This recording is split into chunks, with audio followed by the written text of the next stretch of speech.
আসসালামু আলাইকুম। এটিএন বাংলা সংবাদে সবাইকে স্বাগত জানাচ্ছি অর্পাসান।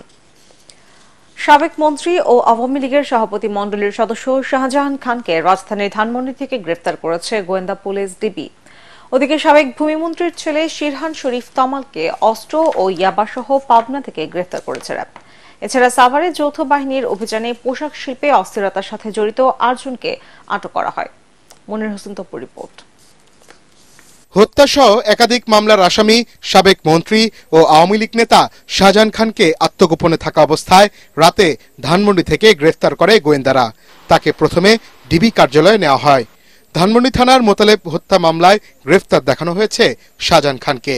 শাহজাহান খান মাদারীপুর ২ আসন থেকে ৮ বার সংসদ সদস্য নির্বাচিত হন। পরিবহন সেক্টরে প্রভাব খাটিয়ে চাঁদাবাজির অভিযোগও আছে তার বিরুদ্ধে। মন্ত্রী থাকাকালীন লাগামহীন বক্তব্যের কারণে বেশ কয়েকবার সমালোচনার শিকার হন তিনি। ভারতের মহারাষ্ট্রে একটা গাড়ি অ্যাক্সিডেন্ট করে ৩৩ জন মারা গেল। এখন সেখানে কি আমরা যেভাবে এগুলোকে নিয়ে কথা বলি, এগুলো কি ওখানে কথা বলে? এদিকে বৈষম্য বিরোধী ছাত্র আন্দোলনের শিক্ষার্থীদের উপর হামলার ঘটনায় দায়ের করা মামলার পলাতক আসামি সাবেক ভূমিমন্ত্রী শামসুর রহমান শরীফ ডিলুর ছেলে শিরহান শরীফ তমালকে অস্ত্র ও ইয়াবাসহ গ্রেফতার করেছে র্যাব। আওয়ামী লীগ সরকারের আমলেই তার বিরুদ্ধে নানা অভিযোগে একাধিক মামলা হয়। পোশাক শিল্পের অস্থিরতা রোধে যৌথ অভিযানে সাভারের বিভিন্ন এলাকা থেকে ৮ জনকে আটক করেছে যৌথ বাহিনী। এদের মধ্যে ২ জন নাশকতার জন্য অর্থের যোগানদাতা। পুলিশ জানায় গ্রেফতারকৃতরা জুট ব্যবসায় প্রভাব বিস্তার সহ নাশকতার উদ্দেশ্যে পরিকল্পিতভাবে পোশাক শ্রমিকদের উস্কে দিচ্ছিল। মনির হোসেন তপু, এটিএন বাংলা, ঢাকা।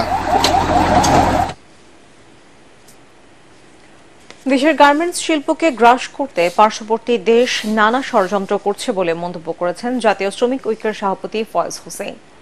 ষড়যন্ত্র প্রতিরোধে সর্বাত্মক ঐক্য গড়ে তোলার আহ্বান জানান তিনি।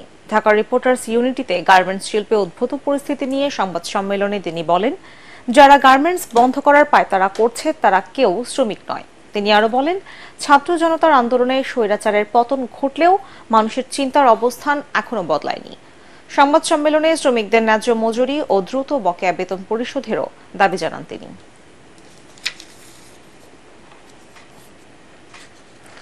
ছাত্র জনতার আন্দোলনে আবু সাইদ সহ সকল শহীদের স্বপ্ন বাস্তবায়নের অঙ্গীকার নিয়েই ছাত্রদল আগামীতে পথ চলবে বলে মন্তব্য করেছেন ছাত্রদলের কেন্দ্রীয় সভাপতি রাকিবুল ইসলাম রাকিব। দুপুরে বৈষম্য বিরোধী ছাত্র আন্দোলনে নিহত শহীদ আবু সাইদের কবর জিয়ারতের পর সাংবাদিকদের এসব কথা বলেন তিনি। ছাত্রদলের সাধারণ সম্পাদক নাসির উদ্দিন নাসির আন্দোলনে হত্যাকাণ্ডের সাথে জড়িতদের দ্রুত বিচারের দাবি জানান। এ সময় আরও উপস্থিত ছিলেন রংপুর জেলা ছাত্রদলের আহ্বায়ক শরীফ নেওয়াজ জোহা, সিনিয়র যুগ্ম আহ্বায়ক মিলু সরকার, উপজেলা বিএনপির আহ্বায়ক মাহমুদুন নবী চৌধুরী পলাশ সহ আরও অনেকে।